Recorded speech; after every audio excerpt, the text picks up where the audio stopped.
At the beginning of the 16th century, the 600-year-old struggle between Islam and Christianity ends with the expulsion of the Moors from Europe and the restoration of Christianity to all of Spain.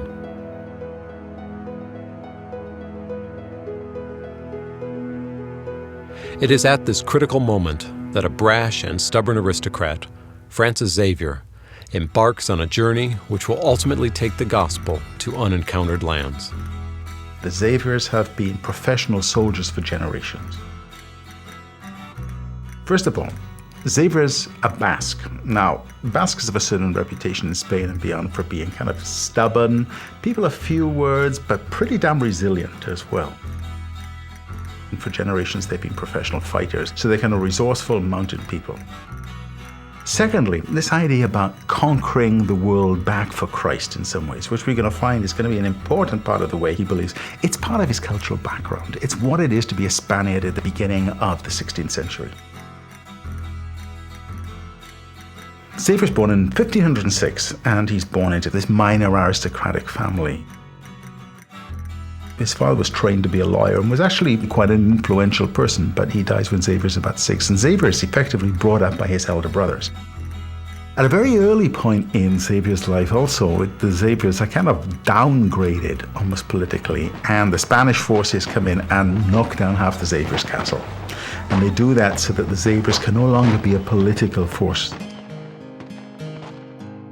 We don't know much about the young Xaviers, where we can assume that he did the same sort of things as a young Basque nobleman of that time would have done, trained, learned to ride a horse, learned some sword fighting, and certainly he had some education. There was certainly education in the family's background.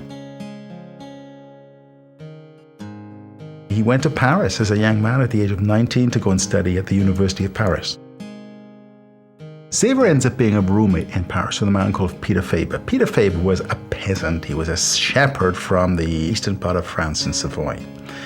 And Faber had met this strange man called Inigo, who came from the same area as Xavier. In fact, the Xaviers and the Loyolas had actually been sworn enemies in the past. They end up rooming together. Xavier can't stand this older guy. I mean, he's eccentric, he goes up begging in the streets, he's a Spanish nobleman, but he dresses appallingly because he gives all his money away. And yet there's something there. Something in Xavier is met. I think it's awoken. There's some part of him which awakens when he meets Ignatius. Ignatius at this point has already carved out his own way in the world, and he's developed what later become the spiritual exercises of St. Ignatius. And it's a way of leading people into a really deep encounter with Jesus. The relationship between Ignatius and Xavier, I think, is a really complex one, because there is that kind of sense of rivalry there. Ignatius says about Xavier that he was the lumpiest dough that he ever had to knead.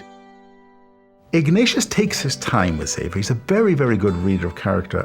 And what happens is that eventually he tells him when he's ready to do the spiritual exercises. And it's a difficult period for both of them, I think, in many ways. Now, gradually what happens is this very magnetic character, Ignatius, groups around himself a number of followers, as they were. And they're not formally organized. It's a group of friends, but the leader of that group is Ignatius. That's the nucleus of what will later be the Society of Jesus, the Jesuits. I suppose they were trying to do something which had never been done in the history of the church before. They knew they wanted to stay together. They knew that they had to try and find a way which this would be acceptable to the church, but there was no model available. They didn't want to become monks because they wanted to be able to respond to wherever the need of the church was at that time. In Paris, Ignatius and the early companions made vows that they were going to stay together. What they really wanted to do was to go to the Holy Land and to spend their lives there. If that was going to happen, then they were going to go and offer themselves to the Pope for him to send them wherever he needed them. Eventually, if they make their way to Rome. Even before the Society of Jesus is officially recognized, people are recognizing that this is a group of very, very motivated, talented, and very organized people.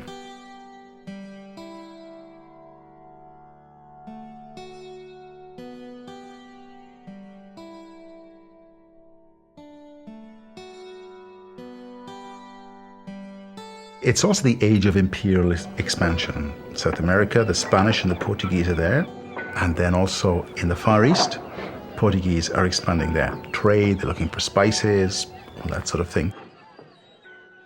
So the King of Portugal writes to the Pope, and he's on pretty good terms with the Pope, and says, I need somebody to help look after my people who are in the Portuguese colonies, which are in India.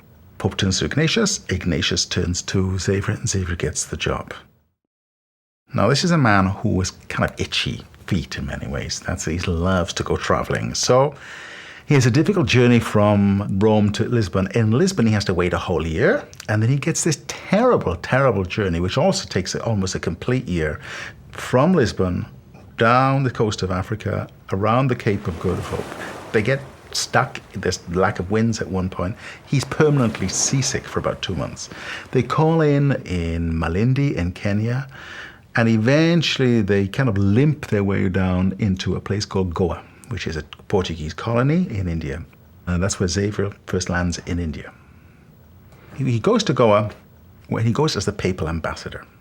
So he's got some kind of like a status in many ways. But his job is also to kind of supervise the Christian church, which is already there. Now, what he does do is that he hears that several hundred miles away, there is a caste of quite poor fishermen who have been at some point contacted by Christian missionaries. And he decides to go and spend time with them. Kind of a nice picture in some ways, that he goes along the beach dressed in this scruffy old cassock, which is what he used to wear, ringing a bell, and the children would follow him. And he'd learnt enough Tamil. He knew the sounds. He had no idea what he was saying. He just memorized things.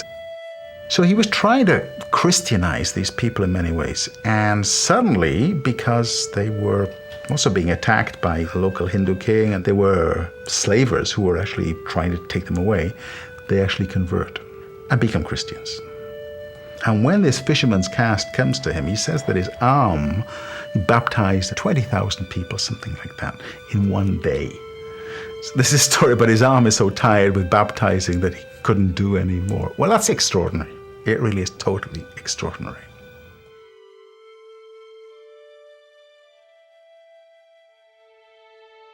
He goes back to headquarters in Goa, but he knows that there is another world out there. There's a lot of exploration going on, and he travels over a really, really arduous journey to the next Portuguese colony in between what is today Indonesia and Malaysia. He's a kind of an explorer.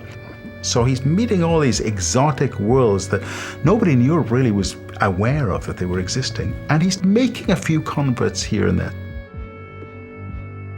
So he's got this kind of anxiousness to win the world.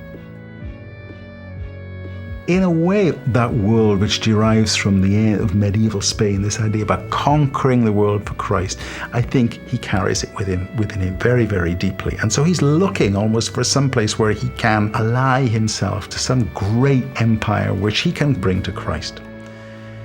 When he's in Malacca, and he does several journeys around all this Indonesian archipelago, he meets the first Japanese that he's ever met.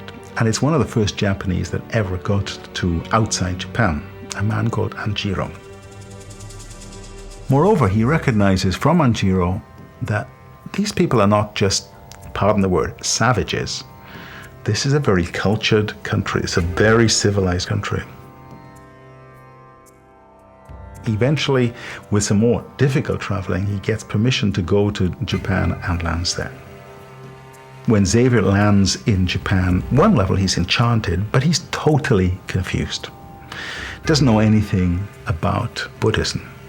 He's led to believe that the Buddhists worship a god. In fact, there are dozens of different Buddhist sects at this point. And the warm welcome which he'd been led to expect that he would got there, it really didn't come. He recognizes that in order to get through to the people of influence, the tactics that he has employed in southern India and in Goa are not going to work. So he presents himself publicly as a bonze, that is a kind of a priest, wearing silks and bringing with him, much more importantly, gifts. Clocks, curiosities from the West, books, and the Japanese knew that the Westerners had these things, primitive guns. I suspect that Francis certainly has some luck with converting people, but it's not this huge conversion of hundreds and hundreds of thousands that he dreamt of. he does the same thing of trying to learn Japanese, and it's impossible for him to learn. He's very aware, for example, that Japanese have incredibly codified ways of behaving, a bit like the Spanish court in some ways. So there's a certain recognition that things are somewhat similar, and yet it's also very exotic, very, very different. So what he recognizes is that he has to be very adaptable, pragmatic, and change tactics. His idea was that if you could impress, if you could get in with the local bigwigs, as it were, in some ways, that would open doors for you. And in fact, it did in Japan. He was given free passage. They gave him an old Buddhist temple to use as a center.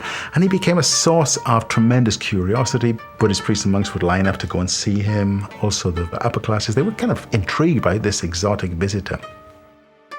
But he knows enough to sense that there is yet another kingdom beyond. He's heard stories about China. China at this point is closed to foreigners. There is some minor trade between Japanese pirates and China, but it's illegal. China's completely closed. Having heard about this, he goes back to Malacca, and there's a kind of a little altercation that goes on between him and the local commander, but eventually he sets out for China, and he never gets there. Where he gets to is a little island about 6 miles off the coast of China called Sanxian, and that's where he dies. He can see China. It's just so close to him and yet so far. And he's kind of worn out by all this traveling, the difficulties of that. So there's this very poignant picture of the sands of time have run out. It's too late. And he himself hasn't got the energy there. Falls sick, eventually falls into a fever, and then just dies there with just one servant, dies alone there. And then is buried in the sands of this obscure little island, almost looking out at the China that he dreamt of getting to and never got there. So it's almost like this China is this promised land that he's determined to get to or hopes to get to, and it never really happens. He's buried there in Sanxian. People hear that he's died, and they decide that they need to bring the body back to Malacca. And when they unpack the body, from the grave, they find that the flesh is incorrupt, that he looks like he's only just been freshly buried, and there are whole reports about what the body looks like. This is a sign regarded as being of great holiness. There's a hand of his, as is the normal practice. The body was eventually taken apart. His hand is in Rome, but the major part of the body is in Goa. It's said that when the body eventually got back into Goa, it was welcomed as if he were already a saint.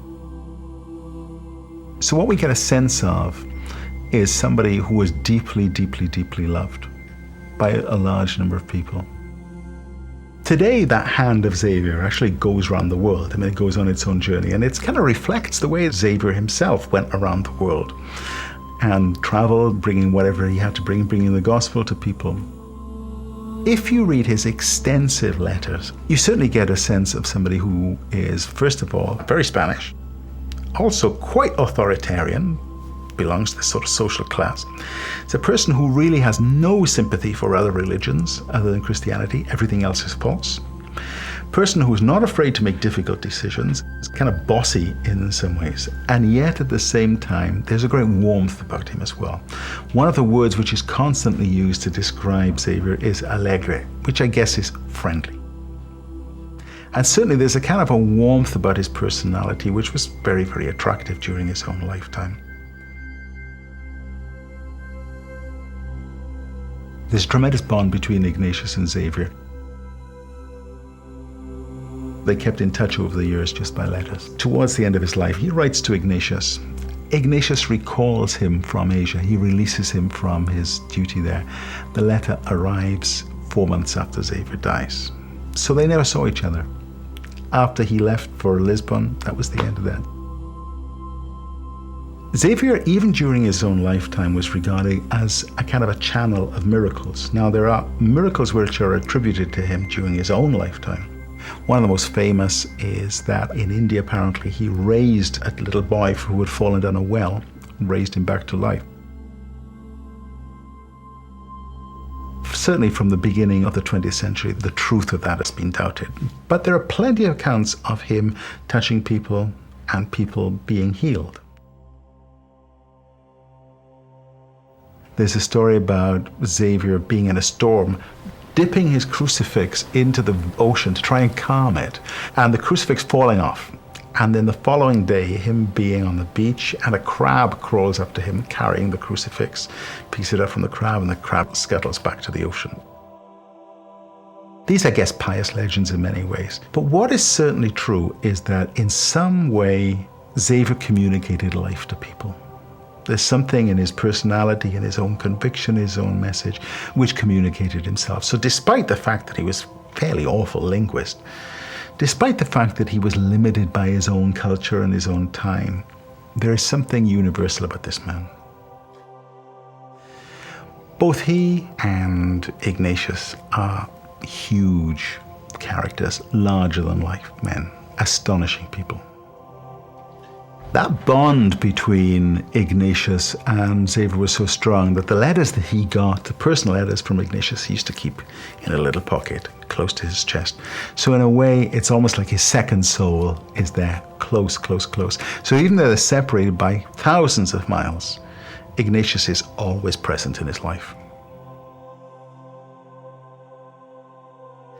Had he not found Ignatius, we try to imagine what his life would have been. I think you can say, like everybody of his social class in his time, he was ambitious. He wanted to climb in the world. He wanted to be a success. What happened with his meeting with Ignatius is that he redefined what success was. Ambitious, yes, but no longer for personal glory. It's for the glory of God.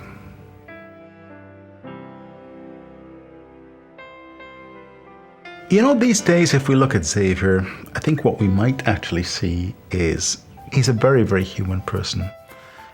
He's a man of tremendous adaptability, not only personally, because to put up with all the personal difficulties, interpersonal difficulties. So he's a man of invention and a man of imagination, and I think that's what he has to say to us. The world is big, our hearts have to be big, and our imagination has to be big. Francis Xavier was beatified by Pope Paul V on October 25, 1619, and was canonized by Gregory XV on March 12, 1622, the same time as Ignatius Loyola.